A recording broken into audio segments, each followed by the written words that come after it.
I 2008 blev der vedtaget en tilføjelse til årsregnskabsloven, paragraf 99 af det danske Folketing, der gør, at alle virksomheder med et regnskabsklasse stort set op efter skal have et separat afsnit i deres årsrapport dedikeret til samfundsansvar.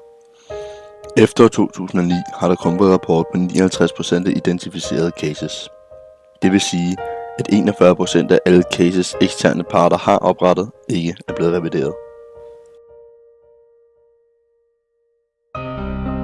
Men hvad er CSR?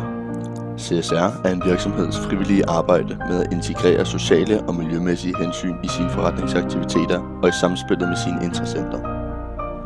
Det kan f.eks. indebære at stille krav til leverandører om at overholde menneske- og arbejdstagerrettigheder, at samarbejde med leverandører om at forbedre sociale og miljømæssige forhold, at arbejde systematisk med miljø- og klimaledelse, at arbejde for at forbedre medarbejderforhold og arbejdsmiljø internt i virksomheden, at udvikle nye produkter eller ydelser, der indeholder en social eller miljømæssig dimension.